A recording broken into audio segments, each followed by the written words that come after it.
Once again, we're going to be looking at the so-called I ams of Jesus, those pronouncements that he made during his earthly ministry that are extremely important in terms of his own self-consciousness and his own definition of his person and his work. And we've already seen that when Jesus uses the I am formula, he uses the formula of the statement that equates with the Old Testament language for God.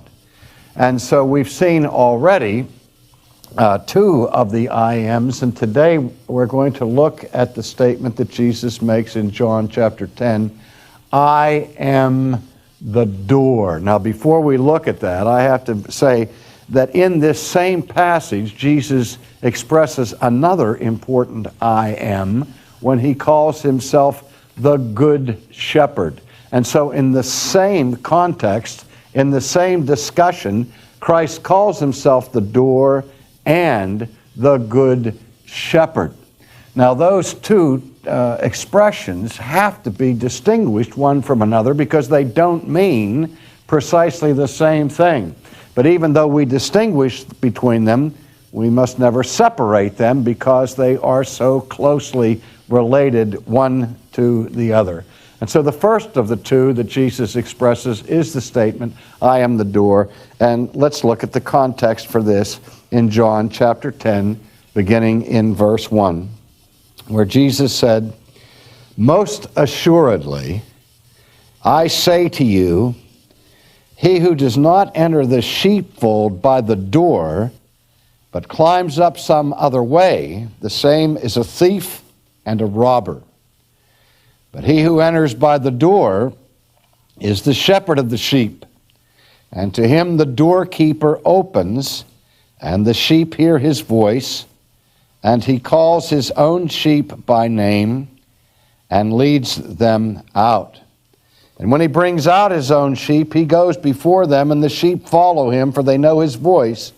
And yet they will by no means follow a stranger, but will flee from him, for they do not know the voice of strangers. And Jesus used this illustration, but they did not understand the things which he spoke to them. And then Jesus said to them again, most assuredly I say to you, I am the door of the sheep. All who ever came before me are thieves and robbers, but the sheep did not hear them. I am the door. If anyone enters by me, he will be saved, and will go in and out and find pasture. The thief does not come except to steal, and to kill, and to destroy. But I have come that they might have life, and have it more abundantly. So here in the beginning of the Good Shepherd discourse, Jesus likens himself to the door of the sheepfold. Now let's take a couple of moments to look at the historic and cultural background of the scenario that Jesus is painting for his hearers at this point. We know that the shepherding vocation was very important in the ancient Jewish community. And we know that the Old Testament is replete with references to this whole business of shepherding, where we see David emerge as the shepherd king of Israel, and we're most familiar with the 23rd Psalm that likens the Lord as the shepherd of his people. And again, throughout the Old Testament, we see this imagery. But in the ancient world, sheep would be outside during the day, and they would graze, and the shepherd would lead them beside the still waters and into the green pastures where they could be nourished by their feeding in the pasture lands. And if you've ever seen flocks of sheep, you know that they move in helter-skelter with no seeming rhyme or reason to their activity, and without a shepherd, they are sometimes behaving in such a way that we think that they're dumb and that they would actually do harm to themselves. And so in the ancient Near East, the sheep always had a shepherd who went with them during the day. But at night, the sheep were brought in from the pasture and were kept in a place that was protected, that was called the sheepfold. And there were different kinds of sheepfolds. Some of them were made out of wood with wooden fencing around them to protect the interior. But more often, the sheepfold was constructed out of stones. And so you had an impregnable fortress, as it were, to shelter and protect the sheep from thieves or from wild animals that would come and harm them. And the walls around the sheepfold didn't have barbed wire at the top because they didn't have barbed wire in those days, but they would have briars attached, sharp, needly thorns around the top of the walls to discourage the intruder from trying to climb in over the wall. And that's why Jesus said that only those who were out for destruction, for thievery, or for murder climb up over the walls. But the door is the proper entranceway for the sheep, and then, of course, most importantly, for the shepherd. And they would have within the sheepfold one person who would be in charge of being the gatekeeper, as it were, who would guard the door. He was not the shepherd. He was the guardian of the door. And often these sheepfolds would be big enough to contain several different flocks of sheep. And various shepherds would come in with their sheep, and the sheep would not get lost and intermixed with the other sheep from other flocks, because the sheep recognized their shepherd, and the shepherd recognized his sheep. And we'll talk a little bit more about that later. But again, remember that the entrance to the sheepfold, which is the place of safety, which is the place of protection, is the door. And so the first image that Jesus uses here in this context is, he says, I am the door. And again, obviously the shepherd was not the door, but he said that the one who enters by the door is the shepherd. And so we see a distinction here between the shepherd and the door. And to the shepherd, the doorkeeper opens, and the sheep hear his voice. And he calls his own sheep by name and leads them out. Now, there are records of sheep farmers, not only in this country, but in other nations, who can recognize their sheep by the distinctive markings and characterizations. And many of these shepherds actually gave, and today still give, particular names to the sheep, just like we do for our household pets, for our cats and for our dogs and so on. And also, the shepherd, if he spends any time with the sheep and gets to know the sheep and the sheep get to know him, that sometimes the shepherd would stand inside the sheepfold and call the sheep, and they would come running.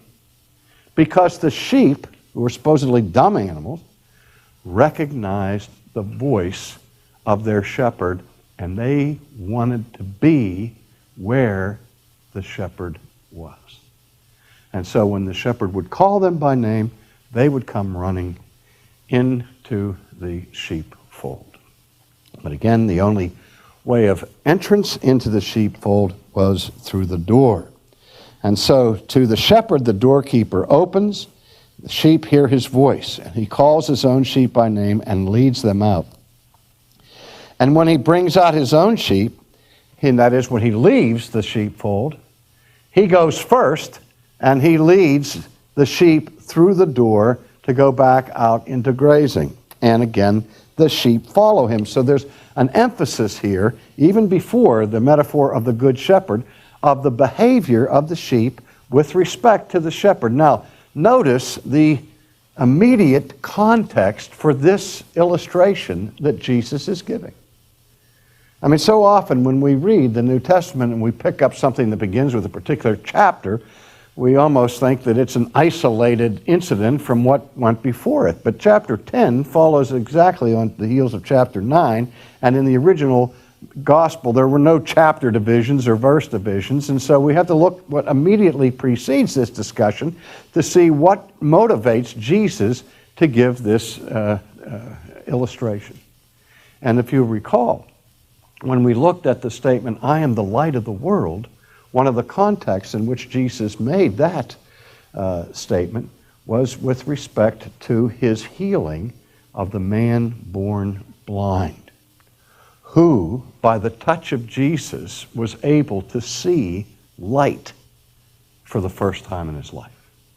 And not only does Jesus say, "I am the one who gave this man light, but I am the light of the entire world." And you remember when we looked at that in chapter 9, that the Pharisees and the Sadducees were furious at Jesus for the claims that he was making, and also at the man. They virtually excommunicated this poor man who had been born blind, who had been healed miraculously by Christ, and instead of rejoicing, the Pharisees were angry. And so immediately after this confrontation that Jesus has with the leaders, he goes into this discussion about his being the door to the sheepfold, and also then preparing for the statement of the Good Shepherd. Because obviously the Pharisees, who were called to be the shepherds of God's people, were like thieves and robbers, who had no real concern for the well-being of the sheep. Here was a man who was born blind and was under their pastoral care. He was a member of their flock, as it were. And when this poor sheep, who had been wounded from birth, was made whole, they become jealous and enraged against the man and against Jesus. And Jesus is saying, what kind of shepherds are you? That's all the concern you have for your sheep. You're more concerned about your own status, you're more concerned about your own reputation than you are for the welfare of this man that I've just healed.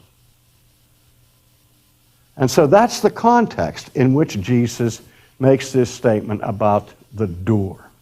Now obviously, when he talks about the sheepfold and the door to the sheepfold, Jesus is using this common, earthly, real live situation that they were all familiar with to call attention to a higher truth.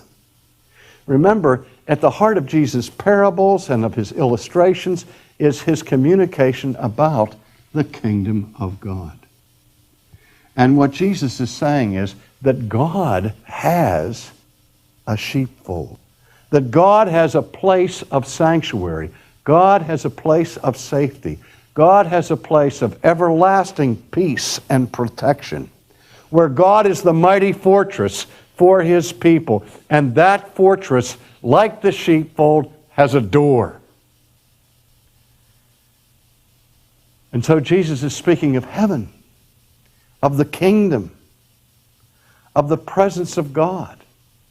And he uses a statement that the Pharisees choked on, but I have to say to you, beloved, there's probably no time and no culture in the history of the Christian church more offended by this kind of teaching by Jesus than the culture in which we live in today. If Jesus ever made a statement that was politically incorrect, it was this one. Because what Jesus is saying about himself is that the kingdom is exclusive, not inclusive.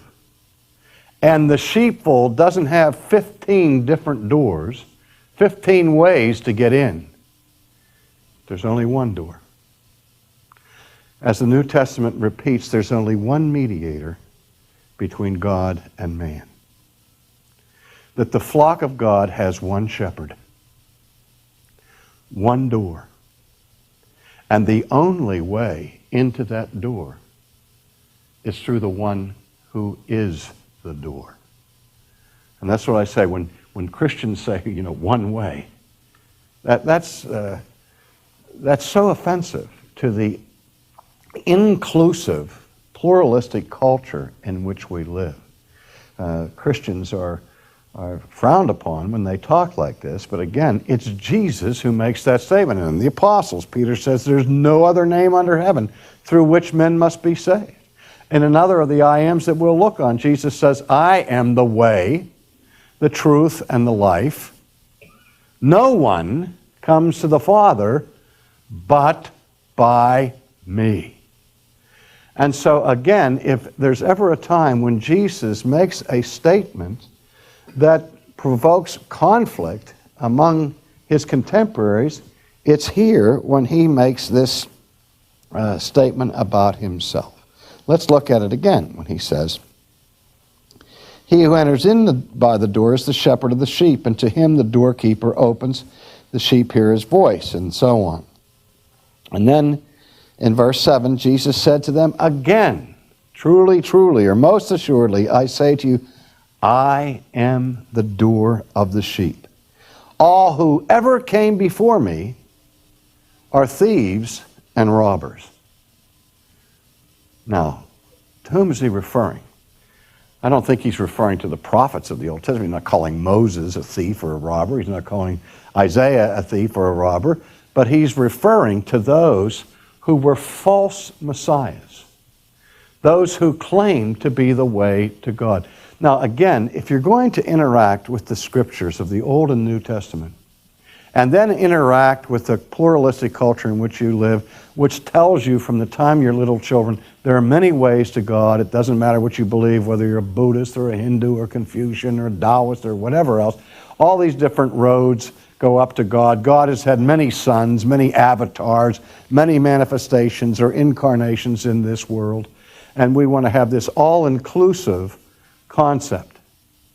It's on a collision course with what the scriptures teach about salvation, that Christ is called the monogenes, the only begotten of the Father. Now, I've told the story before of what happened to me when I was a college student, and our professor in English, who was quite hostile, openly hostile to Christianity, asked me in front of the whole class, Mr. Sproul, do you think that Jesus is the only way to God? And I felt the stares of everybody in the class on me, and I knew I was in deep, deep trouble. Because if I say yes, then I'm a bigot. And if I say no, I'm a traitor. So I mumbled my answer. She said, what did you say? I said, yes, I think he's the only way. Oh. She came down on me. She said, that's the most arrogant, narrow-minded, bigoted statement I've ever heard. And she humiliated me before the class. And after class, I was leaving, I stopped at the door and I said to her, I know that you don't believe in Christianity, but do you think it's possible that a person could ever be truly persuaded that Jesus was at least one way to God? She said, well, yes, of course. And I said, well, if you're persuaded that Jesus is one way to God, and then you find out he tells you he's the only way to God, then what do you do? I said, if I thought he was the only way to God because he happens to be my way, and I'm saying that you have to believe my way or the highway, and only R.C. Sproul has the truth, then of course that would be the most arrogant, bigoted, narrow-minded thing you ever heard. But if I'm really persuaded that Jesus is the Christ, and he teaches that he's the only way, don't you see that I would be betraying him if I said to make you happy or the culture happy that there are many, many ways? Well, to her credit, she said, yes, I do see that. She said, but I have to say, how can you believe in a God that only gives one way? I said, well, that's the thing that amazes me. She said, what? That he gives a way. Why should he give one way?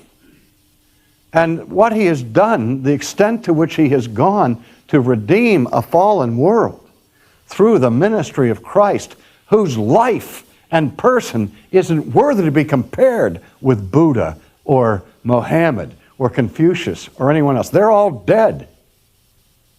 None of them gave an atonement. None of them bore the sins of the world on their back before the judgment seat of God. And I said, if God sends His only Son into the world to bear every sin that you've ever committed,